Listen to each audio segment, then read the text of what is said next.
Flowers TV ഇപ്പോൾ യൂട്യൂബിൽ പ്രേക്ഷകർക്ക് ലൈവായി കാണാം. ഉടൻ തന്നെ ഫ്ലവേഴ്സ് കോമഡി യൂട്യൂബ് ചാനലിൽ ജോയിൻ ചെയ്യുക.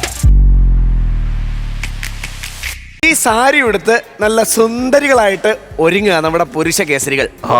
രണ്ട് ടീം തമ്മിലാണ് മത്സരിക്കാൻ പോകുന്നത്. KF-ൽ നിന്ന് 3 പേർ, PPC-യിൽ നിന്ന് 3 പേർ. ആരൊക്കെയാണെന്ന് നിങ്ങൾക്ക് തന്നെ തീരുമാനിക്കാം.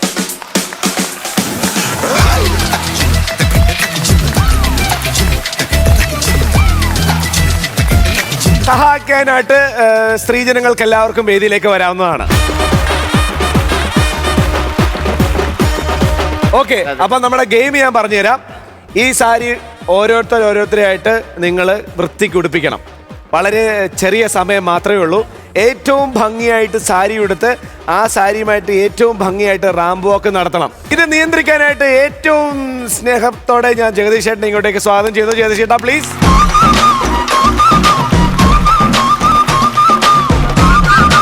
ഒരു ഫിക്സഡ് ടൈം ഉണ്ടാവും.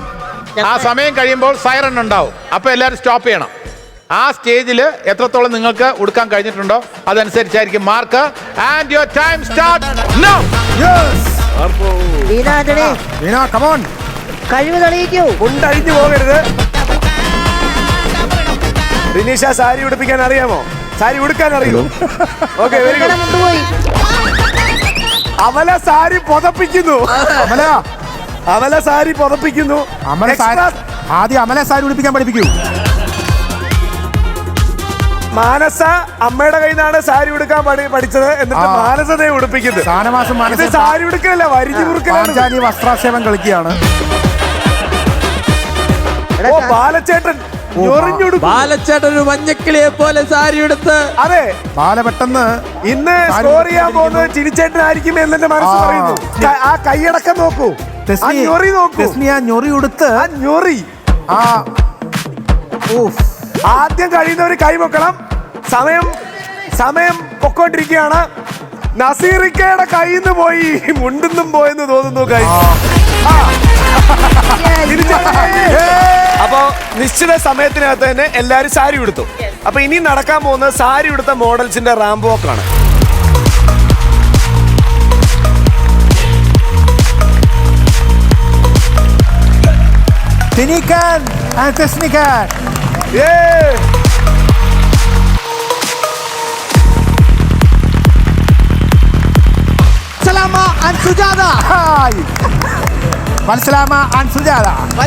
സുജാതയാണ്.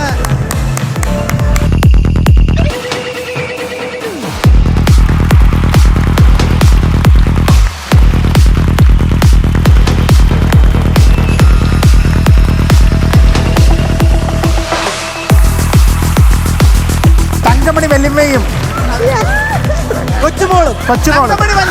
തങ്കമണി വല്യമ്മയും കൊച്ചുമോളും.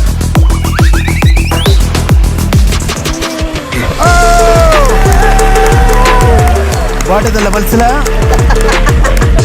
ഒപ്പം കോവളം റനീഷ.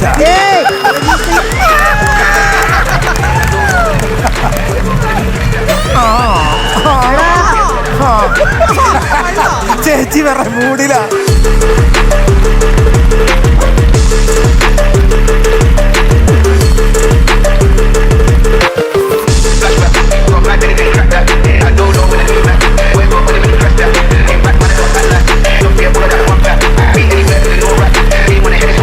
ഇതൊക്കെ കണ്ടിട്ട് മഹാബലി ക്ഷമിക്കണേ.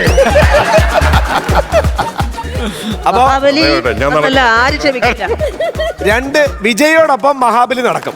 ഇനി ഇതിന്റെ റിസൾട്ട് പറയാനായിട്ട് ഓവർ ടു ജഗദീഷ് ചേട്ടൻ. ബാലയെ കണ്ടിട്ട് എനിക്ക് തോന്നിയത് മികച്ച സോക്രട്ടീസിനുള്ള അവാർഡ് ബാലയ്ക്ക്. ഏത് ക്ലബിലെ ആരാണ് വിജയിച്ചത്? ഒന്നാം സമ്മാനം ആർക്കാണ്? പുഞ്ചിരി. ഒന്നാം സമ്മാനം അല്ല, ഇതിനകത്ത്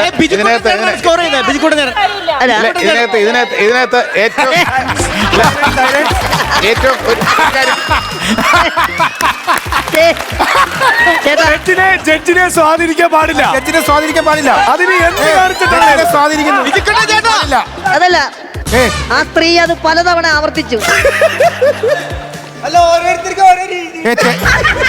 ഇനി പെട്ടെന്ന് റെഡിയായി, ഏറ്റവും ആദ്യം റെഡിയായി കൈപൊക്കുന്നത് കണ്ടു. ആ, ഈ പാടത്ത് കാക്ക വരാതിരിക്കാൻ നമ്മളിങ്ങനെ നോക്കൂത്തി നിർത്തുമല്ലോ, അതൊന്നും എനിക്ക് തോന്നിയില്ല ടിനി കണ്ടു. അതൊന്നും എനിക്ക് അങ്ങനെ തോന്നിയേ ഇല്ല. അതാണ് ടിനിയുടെ ഏറ്റവും വലിയ ഭാഗ്യം ആയിട്ട് എനിക്ക് തോന്നി. എനിക്ക് അങ്ങനെ ഒരു തോന്നലേ ഉണ്ടായില്ല. കാക്കയ്ക്ക് തോന്നുന്നു സാറേ. അല്ല, നേരെ മറിച്ച് ടിനി വളരെ നല്ല പേഴ്സണാലിറ്റി ഉള്ള ഒരാളായിട്ട് എനിക്ക് ഒട്ടും തോന്നിയില്ല. പക്ഷെ ഏറ്റവും ആദ്യം റെഡിയായത് ടിനിയാണ്. പിന്നെ ടിനിയുടെ നടത്ത എന്ന് പറയുന്നത് ഒരു അന്നനടയുടെ സാമ്യം ഉണ്ടായിരുന്നോ? അല്ല, സ്ത്രീത്വമായിട്ട് യാതൊരു ബന്ധവുമില്ലായിരുന്നു. ബാലയോട് എനിക്ക് പറയാനുള്ളത്, ഇത് ഫുൾ സ്ലീവ്സ് ബ്ലൗസ് ഉണ്ടാവാറുണ്ട്, പക്ഷേ ഇത് സ്റ്റൈലാണെങ്കിൽ പോലും ബാല അത് കുറച്ച് മടക്കി വെച്ചിരുന്നെങ്കിൽ. ഞാൻ ട്രഡീഷണൽ സ്ത്രീ. ഭാരതത്തിന് ഇങ്ങനെ മോശമായിട്ടുള്ള ഒരു പാരമ്പര്യം ഉണ്ടെന്ന് ഞാൻ ആദ്യമായിട്ടാണ് മനസ്സിലാക്കുന്നത്. ഒരു കാര്യം എനിക്ക് പറയാനുണ്ട്, പ്രൈസ് ആർക്ക് കിട്ടിയിരുന്നാലും ബാലയുടെ ഈ കഥാപാത്രത്തെ പാതാളത്തിലേക്ക് ചവിട്ടി താഴ്ത്തേണ്ടി. ഇതിന് ഏറ്റവും നല്ല ആഭാസകരമായിട്ടുള്ള നടത്തേക്കുള്ള അവാർഡ് കൊടുക്കുന്നത് അപമാനകരമായതുകൊണ്ട് ഞാൻ അവർക്ക് അത് കൊടുക്കുന്നില്ല.